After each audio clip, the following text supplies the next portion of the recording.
Assalamualaikum warahmatullahi wabarakatuh. Perkenalkan, nama saya Sarah Safitri dengan NIM 04987763 dari Prodi Sistem Informasi UT Jakarta. Video ini saya buat untuk tugas praktikum dari mata kuliah Basis Data kelas 79 dengan dosen pengampu Ibu Sri Rahayu ST MMSI.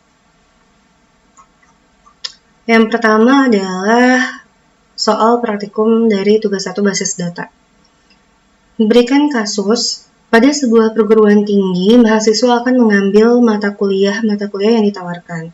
Setiap mahasiswa dapat mengambil minimal 1, namun dapat mengambil beberapa mata kuliah dalam suatu semester.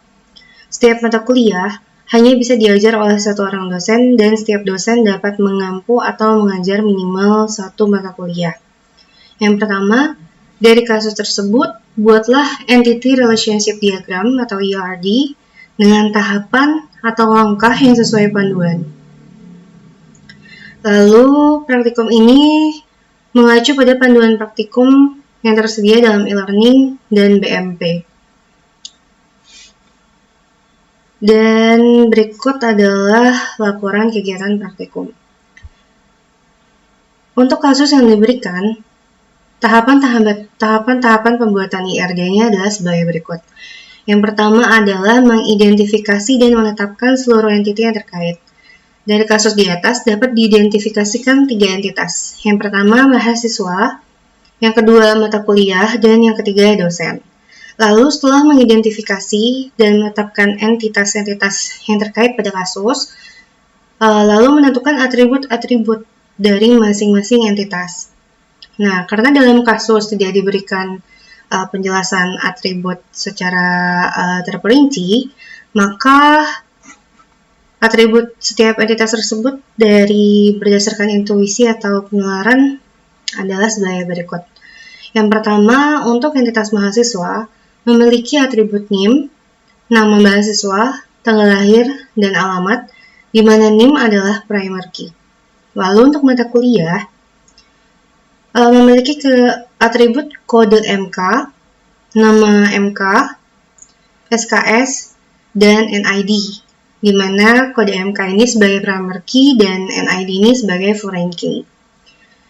Dengan adanya atribut NID di entitas mata kuliah sebagai foreign key, ini merujuk ke primary key NID di entitas dosen, karena ini menunjukkan relasi mengajar secara implisit menjadi one-to-many dari dosen ke mata kuliah, agar tidak terjadi redundansi data, di mana rinciannya adalah sebagai berikut. Satu dosen direpresentasikan oleh satu nilai NID, di mana NID ini adalah primary key dari entitas dosen, yang dapat terkait dengan banyak mata kuliah, karena NID bisa muncul di banyak baris pada tabel mata kuliah. Lalu setiap mata kuliah atau setiap baris di tabel mata kuliah hanya akan memiliki satu nilai NID, yang berarti hanya diajar oleh satu dosen. Yang ketiga, entitas dosen. Seperti yang tadi saya sebutkan, dosen memiliki atribut NID sebagai primary key, nama dosen, alamat dosen, dan spesialisasi. Lalu untuk yang ketiga, setelah kita menentukan atributnya, kita mengidentifikasi himpunan relasi antara entitas-entitas. Untuk memudahkan identifikasi relasi, saya membuat matriks relasi antar entitas seperti berikut. Di sini entitasnya ada mahasiswa, mata kuliah, dosen. Menurun ke bawah, mahasiswa, mata kuliah, dosen. Dari sini kita dapat mengidentifikasi, contohnya adalah di kolom yang ini, di mana mata kuliah diregistrasi oleh mahasiswa meregistrasi mata kuliah, dosen mengajar mata kuliah, dan mata kuliah diajar oleh dosen. Lalu yang keempat adalah menentukan derajat relasi untuk setiap himpunan relasi. Di sini saya sudah melihat dari deskripsi kasus, sehingga derajat kardinalitasnya itu kita bisa mendapatkan kesimpulan. Yang pertama, mahasiswa dengan mata kuliah adalah M ke N atau banyak ke banyak. Lalu mata kuliah dengan dosen adalah N1, banyak ke 1. Lalu yang kelima adalah melengkapi himpunan entitas dan himpunan relasi dengan atribut-atribut deskriptif. Karena tadi terdapat relasi many to many antara mahasiswa dan mata kuliah, nanti relasi ini akan berubah menjadi entitas baru. Entitas penghubung ini akan memiliki kunci primer yang merupakan gabungan dari kunci primer entitas mahasiswa dan mata kuliah. Lalu saya menamai entitas penghubung ini dengan registrasi MK. Berikut penjabaran atribut untuk entitas dan relasi yang terbentuk. Yang pertama itu mahasiswa, ini atributnya. Yang kedua mata kuliah dengan atributnya. Yang ketiga dosen dengan atributnya. Dan yang keempat ini adalah registrasi mata kuliah. Berikut adalah diagram IRD yang saya sudah buat. Namun saya akan membuat ulang dari awal menggunakan aplikasi YED sebagai berikut.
Kita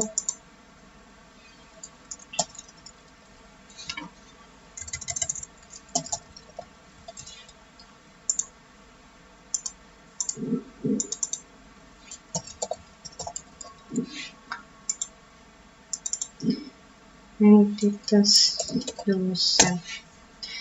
Saya menamai entitas mahasiswa, entitas mata kuliah, dan entitas dosen dengan shape-nya ini persegi panjang, yang menandakan bahwa ini adalah sebuah entitas. Lalu untuk primer key di sini, primer key mahasiswa adalah NIM, primer key dari mata kuliah adalah kode MK, lalu untuk dosen adalah NID. Dan atribut-atribut lainnya, yang pertama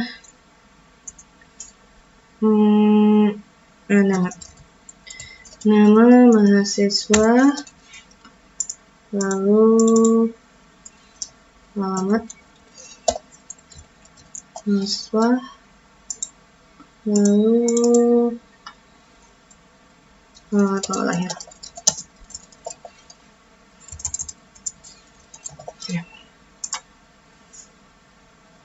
Untuk mata kuliah, atributnya nama MK,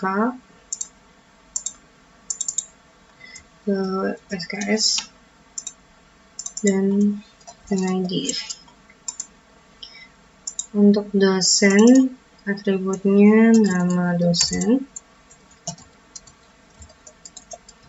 DSN, lalu alamat dosen, dan spesialisasi. Entitas barunya saya berikan registrasi mata kuliah, registrasi MK aja. Oke, dan atributnya NIM dan kode MK.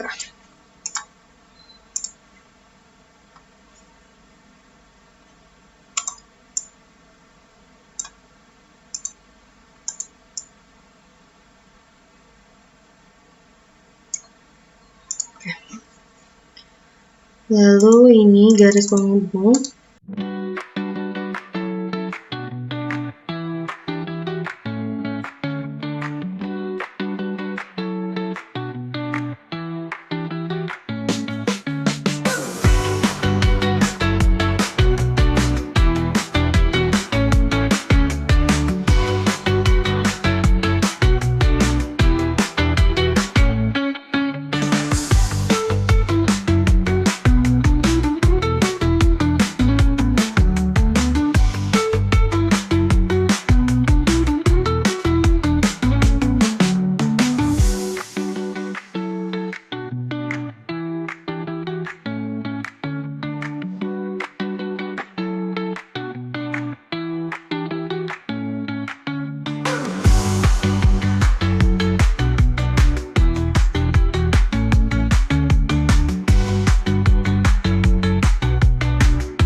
Baik, jadi beginilah diagram IRD yang telah saya buat, dan saya akan menjelaskan lebih lanjut. Di sini ada entitas mahasiswa. Mahasiswa ini adalah sebagai entitas dengan shape-nya itu adalah persegi panjang. Jadi setiap entitas yang ada dalam diagram ini itu shape-nya itu persegi panjang. Di sini ada mahasiswa, mata kuliah, dosen, dan registrasi mata kuliah. Untuk entitas mahasiswa sendiri, ini dia memiliki atribut NIM, nama mahasiswa, alamat mahasiswa, dan tanggal lahir, dengan NIM sebagai primary key. Di sini untuk atribut, itu shape-nya adalah berbentuk ellipse. Dan saya meletakkan primary key di atas entitas dan atribut lain di bawah entitasnya. Ini ada mahasiswa, mata kuliah, lalu dosen. Dan yang berbentuk seperti ketupat ini adalah relasi antar entitas. Di sini mahasiswa meregistrasi mata kuliah diregistrasi mahasiswa, dan mata kuliah dan dosen mengajar mata kuliah. Seperti itu. Dan tadi sudah dijelaskan lebih lanjut yang mengenai registrasi mata kuliah ini. Dia entitas asosiatif atau junction table yang menjembatani hubungan many to many antara mahasiswa dan mata kuliah. Dan memiliki atributnya itu adalah primary key dari mahasiswa dan mata kuliah. Gitu.